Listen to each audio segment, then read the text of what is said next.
성경 말씀은 마가복음 7장 31절로 37절까지 말씀입니다. 마가복음 7장 31절로 37절까지 말씀을 우리 한 절씩 교독하도록 하겠습니다. 마지막 절은 합독하겠습니다. 예수께서 다시 두로 지역을 떠나 시돈을 거쳐서 데가볼리 지역 가운데를 지나 갈릴리 바다에 오셨다.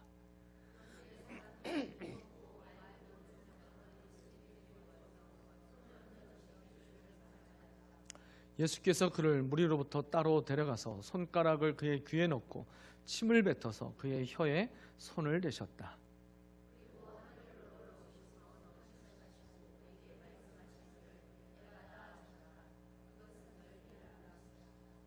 그러자 곧 그의 귀가 열리고 혀가 풀려서 말을 똑바로 하였다.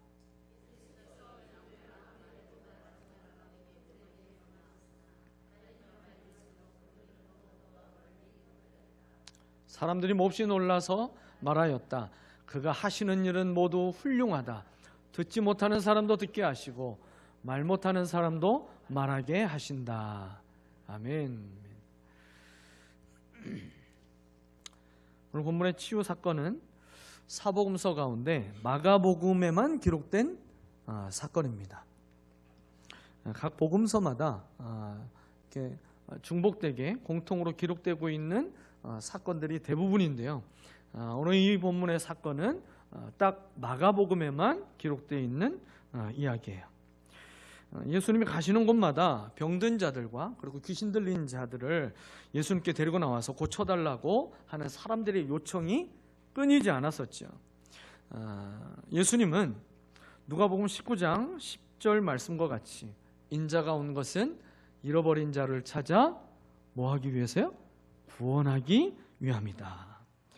이 말씀과 같이 예수님은 잃어버린 자를 찾아서 구원하기 위해서 이 세상에 오신 분이십니다. 여기서 잃어버린 자가 어떤 자를 말하는 걸까요? 잃어버린 자는 바로 구원이 필요한 자를 말하는 거겠죠. 그렇다면 이 구원이 필요한 자, 구원을 받게 되어 하나님의 자녀가 되고 하나님 나라의 백성이 될 수 있는 자가 바로 구원받은 자가 아니겠습니까? 유대인들은 하나님이 유대인들만을 위한 하나님으로 믿고 섬기려고 했어요. 하지만 예수님은 이러한 유대인들의 생각이, 그들의 신앙이 잘못된 것임을 끊임없이 깨달을 수 있도록 예수님이 하시는 사역을 통해서 계속해서 보여주셨죠. 그들이 부정하다고 여기는 죄인이나 이방인들과 예수님께서 함께 하시고 또 그들에게 유대인들에게 베풀어 주셨던 그 기적과 구원의 은혜들을 그렇게 그들이 부정하다 여기는 죄인이나 이방인들에게도 똑같이 보여주시면서 하나님이 모든 나라와 민족이 회개하고 하나님께 돌아오기를 바라신다라는 것을 예수님은 예수님의 사역을 통해서 보여주셨습니다. 그래서요, 누가복음 19장에서 아까 함께 나누었던 말씀과 같이 인자가 온 것은 잃어버린 자를 찾아 구원하기 위함이다 라고 말씀을 드렸었는데요. 그 말씀이 나오게 된 배경이 어떤 말씀에서 나온지 아시죠? 사람들에게 죄인이라고 낙인 찍혔던 삭개오를 주님이 만나주시고 그 삭개오를 향하여서 오늘 그의 집에도 구원이 임할 것이다. 이 사람도 아브라함의 자손이다. 그렇게 선언하시면서 나오신 말씀이 인자가 온 것은 잃어버린 자를 찾아 구원하기 위함이다. 이 말씀을 그 배경에서 하셨다라는 거죠. 죄를 지은 죄인과 그리고 죄인임을 깨닫지도 못하고 자기가 죄인임을 인정하지 않고 있는 모든 죄인들이 바로 예수님이 찾으시는 잃어버린 자라는 것을 이 삭개오를 통해서 보여주시고자 하신 거죠. 또 오늘 본문을 통해서는요, 모든 이방 나라도 하나님이 찾고 계시는 잃어버린 자라는 것을 보여주십니다. 우리가 함께 읽었던 오늘 본문 31절을 보게 되면 예수님이 참 분주하게도 여러 지역을 다니시고 갈릴리로 오시게 됩니다. 그냥 바로 갈릴리로 오신 게 아니라 어디 가셨어요? 두로 지역을 떠났고 시돈을 거쳐서 그다음에 데가볼리 지역 가운데를 지나서 그리고 나서 갈릴리로 오셨어요. 시돈은 항구 도시입니다. 그 항구를 거치고 데가볼리라는 것은 데가볼리라는 것 그 말 자체가 10개의 도시 성읍을 이야기하는 거예요. 그 10개의 도시들이 밀집되어 있는 지역을 지나서 갈릴리로 오셨어요. 아마 이 모든 지역에서 일어났던 예수님이 행하신 그 이적의 사건들을 다 기록했다면 성경은 마가복음 굉장히 길어졌을 거예요. 그런데 오늘 성경은 마가는 두로 지역에서 있었던 이야기만 짧게 소개하고 있습니다. 그것이요, 우리가 잊진 않았지만 7장 24절부터 30절까지 기록되고 있는 거예요. 예수님이 두로 지역에 들어가셨는데 아무도 예수님이 오신 것을 좀 모르길 원하셨는데 숨어 계실 수가 없었다 말씀하셨어요. 왜냐하면 예수님이 오셨다는 그 소문이 삽시간에 퍼졌기 때문에. 그곳에서 그리스 사람이었고 수로보니게 족속의 여인, 그 이방 여인이 자신의 딸이 더러운 귀신에 들렸다고 했어요. 이 더러운 귀신에 들린 자기 딸을 좀 불쌍히 여겨달라고 살려달라고 애원하며 간청하는 이야기가 나옵니다.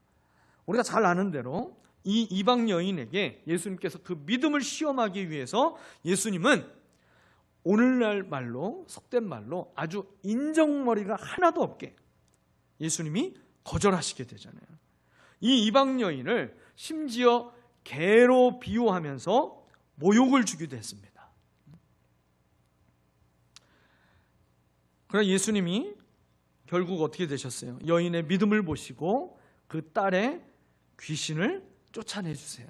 그런데요, 예수님이 그 여인의 딸의 귀신을 쫓아내 주실 때 더러운 귀신아, 이 여인의 딸에게서 나갈지어다 선언하셨을까요?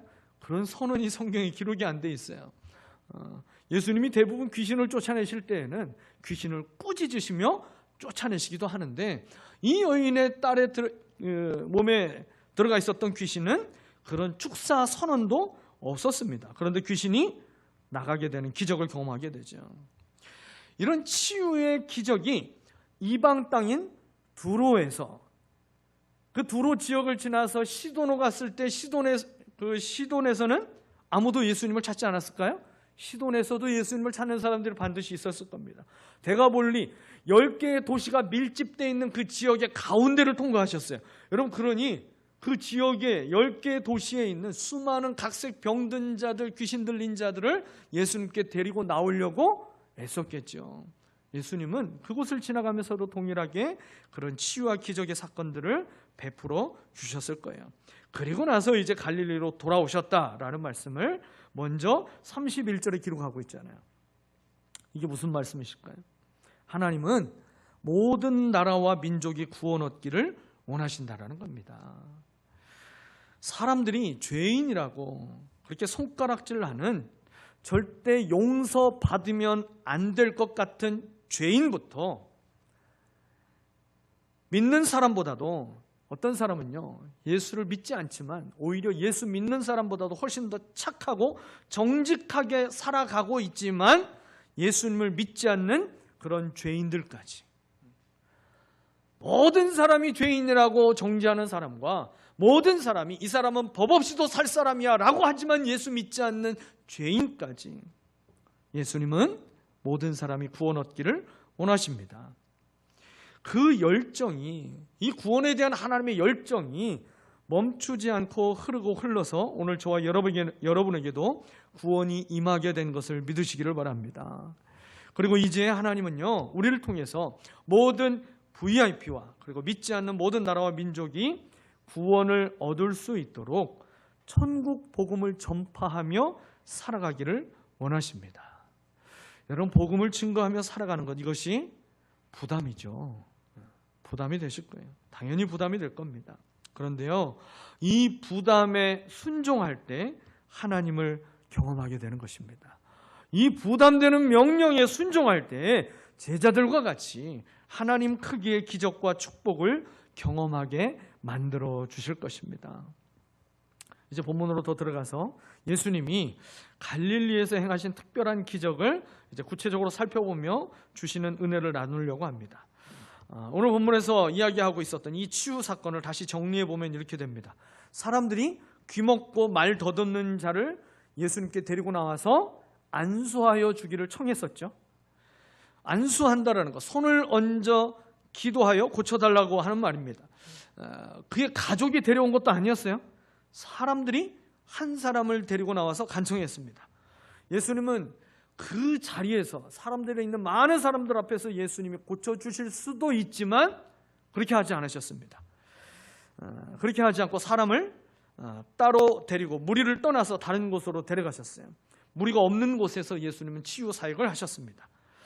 방법이 예수님께 요청하신 방법과 완전히 달랐습니다. 손을 얹어서 안수해서 기도해달라고 그랬는데 예수님은 안수를 전혀 하지 않으십니다. 어떻게 하셨어요? 손가락을 양쪽 귀에 넣으셨어요. 그리고는 예수님의 손에 침을 뱉어서 그 사람의 혀에 대셨습니다. 오늘날 같으면 너무 비생적이고 예수님 정말 엽기적으로 치료하신다 그러겠죠. 또 코로나가 유행하고 있는 시대에 이 자기의 침을 그렇게 했다는 거 충격적인 일이에요. 근데 오늘날의 그런 시각과 생각으로 이걸 이해해서는 안 되는 거겠죠.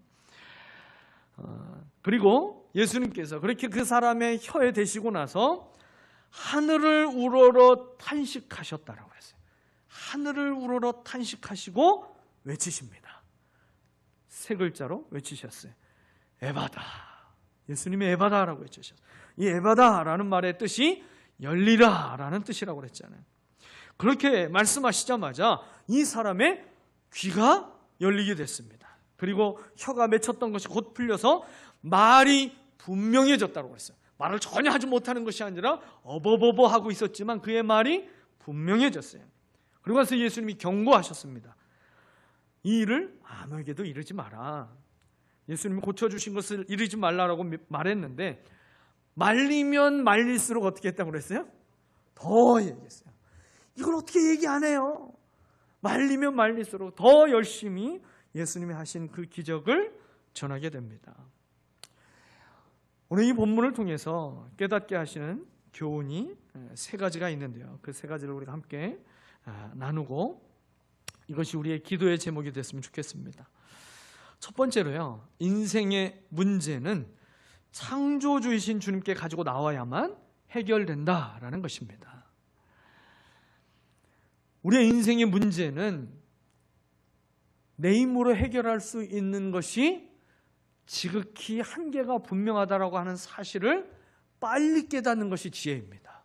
빨리 깨닫는 것이 시간을 낭비하지 않는 것이고 빨리 깨닫고 주님 앞에 엎드리는 것이 우리의 인생의 시간을 세이브하는 지혜로운 길이라는 거예요. 여러분, 예수님을 어떤 분으로 믿느냐에 따라 우리에게 나타나는 기적의 크기가 달라진다는 사실을 우리는 기억해야 합니다. 예수님은 하나님과 함께 창조 사역을 하신 창조주이십니다. 그리고 인간을 지으실 때에도 하나님과 함께 창조 사역을 하셨던 분이 바로 예수님이시잖아요. 온 우주와 만물을 지으셨고 무엇보다도 사람을 창조하신 분으로 그러한 창조주로 예수님을 믿는 믿음이 있는 사람의 기도는 그렇지 않는 사람의 기도와 분명 다르게 됩니다. 여러분, 구하는 기도의 제목부터가 다르게 된다는 거죠. 오늘 본문은요, 신체 장애를 심각하게 안고 살아가던 사람을 예수님께 데리고 나왔어요.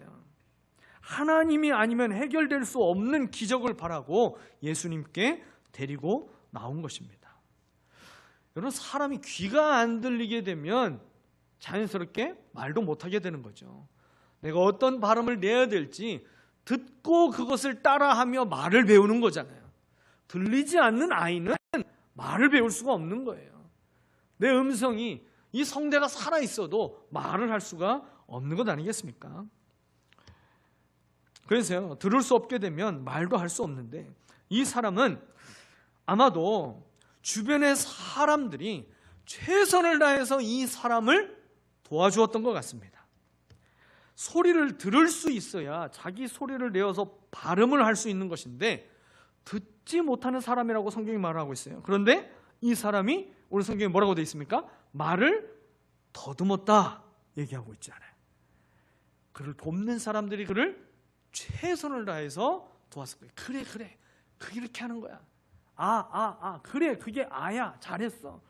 아마 그가 할 수 있는 몇 가지의 소리, 음성, 단어들을 옆에서 도와주는 사람들이 수없이 반복하며 그의 실수를 용납해주고 인내하며 기다리면서 도와주었던 것 같습니다.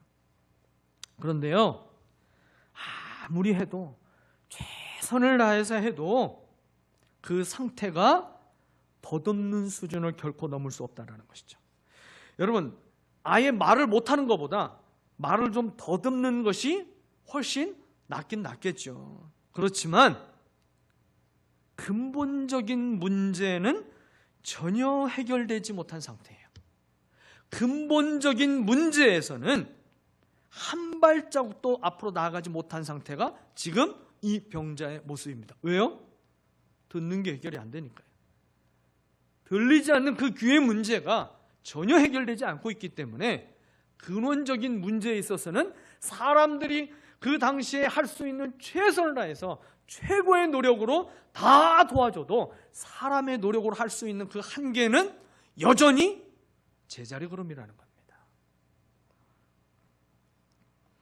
사람이 아무리 이성과 철학과 과학과 그리고 건강과 재물과 인기가 많을지라도 인간의 근원적인 문제는 아무것도 해결할 수 없다는 사실을 우리는 깨달아야 할 것입니다.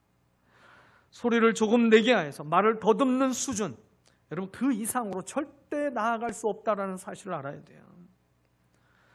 죄의 문제로부터 모든 삶의 문제까지 우리는 그 모든 문제를 주님께 가지고 나와야만 완전히 해결된다는 사실을 믿으시기를 바랍니다. 무엇보다도 예수님을 우리가 어떤 분으로 믿어야 된다는 거예요? 창조주 하나님으로 믿어야 돼요. 창조주 하나님으로 믿을 때에 우리는 불가능한 것을 가지고 하나님 앞에 나올 수 있는 믿음의 용기가 생기는 겁니다. 불가능한 문제를 만나도 두려움과 염려에 사로잡히지 않고 하나님의 평안을 빼앗기지 않고 기도의 자리로 여전히 나올 수 있는 믿음이 있게 된다는 것입니다. 여러분, 일반 의사와 명의라고 불리는 의사의 차이가 뭐가 될까요? 그것은 바로 질병의 근원을 찾아서 고칠 줄 아는 차이인 것입니다. 일반적인 의사는 예를 들어 피부가 가려운 환자가 오게 되면 그 피부 증상만 살피고 그저 연고 같은 거나 겨우 처방하고 돌려보내게 되죠. 그런데 명의는 이 피부가 지금 문제가 생긴 것이 소화가 잘못된 것인지 아니면 다른 어떤 기관이 잘못된 것인지 아니면은 무엇이 문제인지 정말 이 겉으로 드러나고 있는 증상의 뿌리가 어디에 있는지 그 뿌리를 찾아서 고쳐주려고 하잖아요. 그게 명의 아니겠습니까? 여러분, 그런데 이 세상에 아무리 저명한 명의라 할지라도 창조주이신 하나님보다 사람을 정확하게 알고 보이지 않는 영적인 문제까지 진단하고 고칠 수 있는 사람은 없는 것이지요. 명의를 넘어서서 창조주이신 주님께 우리가 오늘 밤 문제를 가지고 나아갈 수 있게 되기를 바랍니다. 그 문제의 근원적인 뿌리가 무엇인지 보게 하시고 우리에게 막혀있는 문제들을 향하여서 주님께서 에바다! 라고 외치시는 이 은혜가 있게 되시기를 예수님의 이름으로 축복합니다.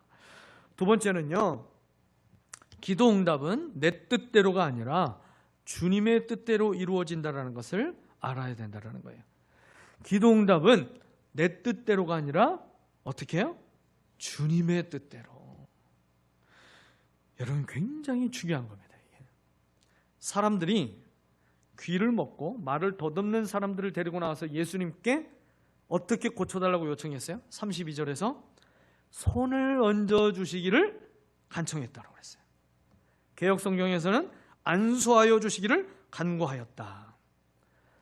주님의 손에서 능력이 나온다는 믿음을 가지고 그 손을 얹어서 기도해달라고 하는 이 믿음이 사실은 나쁜 게 아니죠. 그리고 잘못된 것도 아닙니다. 그런데 내가 생각하고 원하는 방법으로만 주님이 역사하실 것이라고 기대하고 있는 것, 여러분 이것이 기도하는 자가 가장 피해야 될 생각이라는 것을 오늘 본문이 우리에게 가르쳐주고 있어요.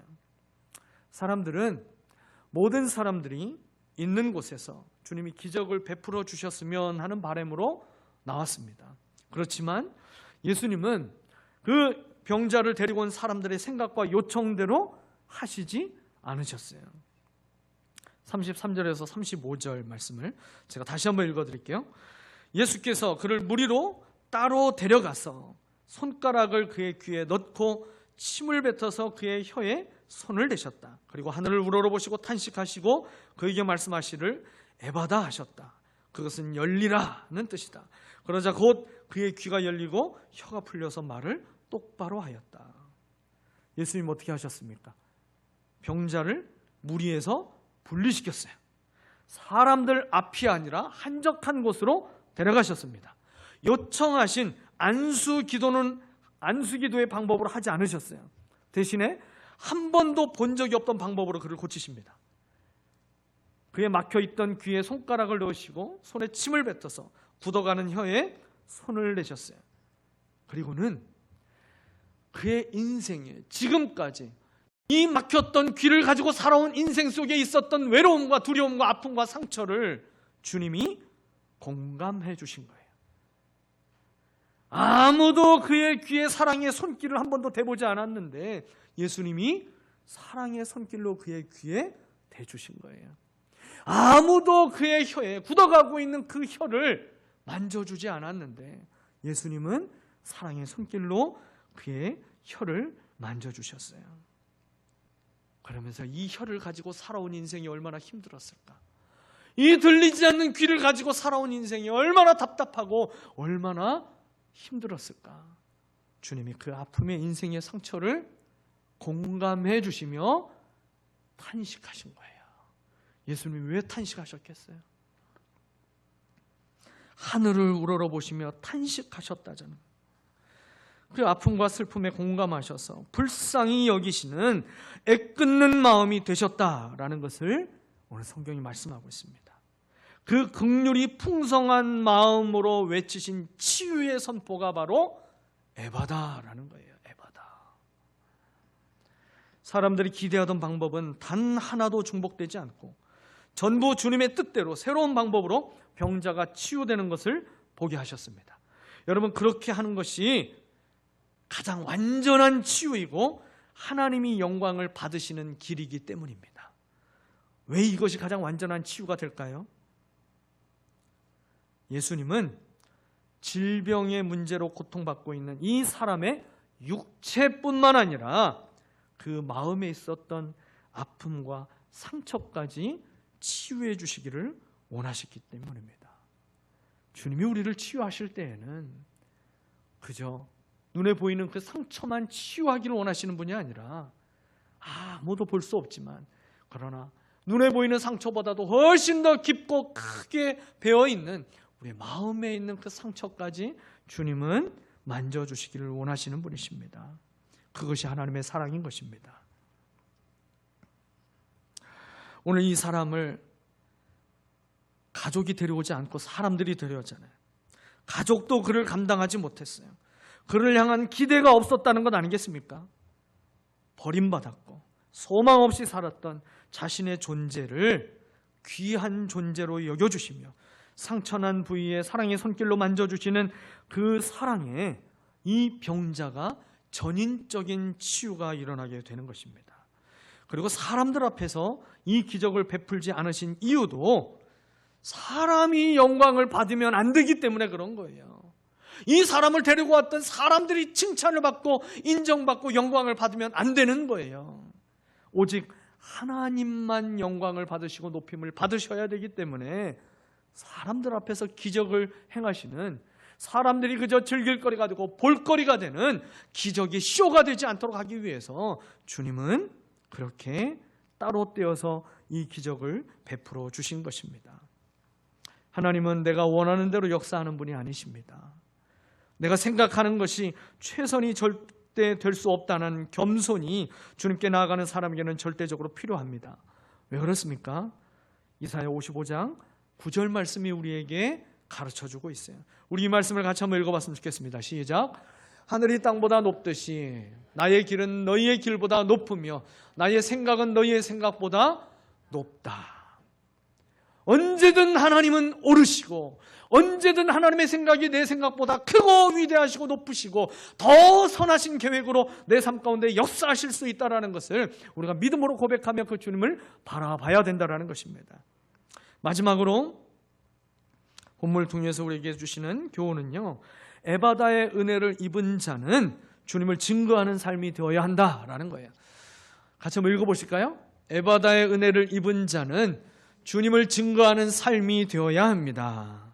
여러분, 에바다의 은혜를 입은 병자에게 귀가 열려지고 혀가 풀려서 말을 분명하게 할 수 있게 됐다고 그랬어요. 무슨 말인지 알아들을 수 없는 말을 하던 사람이 분명하게 말을 할 수 있게 되자 그가 이 분명하게 말하기 시작한 것이 그가 가장 분명하게 말하는 첫 번째 말이 무엇이었습니까? 그에게 행하신 주님의 일이었어요. 그리고 이 일을 행하신 주님을 전하는 거였습니다. 자기에게 기적을 베푸신 분이 창조주 하나님의 아들이심을 증거하기 시작했습니다. 말하지 말라고 그렇게 예수님이 명령하고 경고하셨음에도 불구하고 이 병자는 그에게 있었던 이 치유의 사건을 계속해서 말하고 다닙니다. 예수님의 명령이 있음에도 불구하고 이 사람은 멈출 생각을 전혀 하지 않아요. 하지 말라고 하는데 더 하게 됩니다. 여러분, 정말 이 사람이 하고 있는 이 행동이 주님의 명령에 불순종하는 것이라면, 불순종, 정말 죄의 목록에 들어가는 불순종이라고 한다면 이 사람은 다시 저주를 받아야 돼요. 그렇지 않을까요? 야, 하지 말라니까? 하지 마. 하지 마. 그런데 계속 더해요. 불순종이라고 한다면 이 사람은 다시 혀가 굳어야 돼요. 이전보다도 더 귀가 꽉 막혀야 돼요. 그렇지 않을까요? 그런데요, 이 성경을 묵상하는데 예수님께서 하지마 라고 하는데에도 예수님의 입가가 미소가 지어지고 있는 것처럼 자꾸만 저는 그렇게 느껴지더라고요. 말이 분명해졌을 때 가장 분명하게 전해야 할 급하고 중요한 말은 예수님이 주님이시라고 하는 복음인 줄 믿습니다. 우리의 인생에 하나님이 하신 놀라운 기적의 은혜가 우리의 삶 가운데 일어나게 되면 여러분, 이 일이 주님이 내게 베푸신 일입니다. 주님 때문에 일어난 일입니다. 여러분, 그 주님을 증거하는 증인의 삶을 저와 여러분이 우리의 말을 분명하게 이 세상에 선포하며 살아가야 할 줄 믿습니다. 사람들 앞에서 이 기적을 베풀지 않으신 이유도 이것이 아닐까 생각해 봤어요. 증인이 되는 삶을 살아가는 것이 참된 제자라고 하는 것을 오늘 예수님을 따라다니고 있는 이 12 제자에게 보여주시기 위함이 아닐까라는 생각이 들었어요. 그저 수많은 무리들 앞에 행하지 아니하고 예수님은 제자들만 따로 떼어서 데리고 가서 지금 이 기적을 보여주신 거예요. 그러니까 마가가 그렇게 자세하게 다 기록하고 있는 것 아니겠습니까? 주님이 삶의 역사하실 때마다 잠잠하지 않고 우리가 분명한 말로 주님을 증거하며 살아가는 참된 제자로 살아가는 저와 여러분 되시기를 예수 그리스도의 이름으로 축원합니다.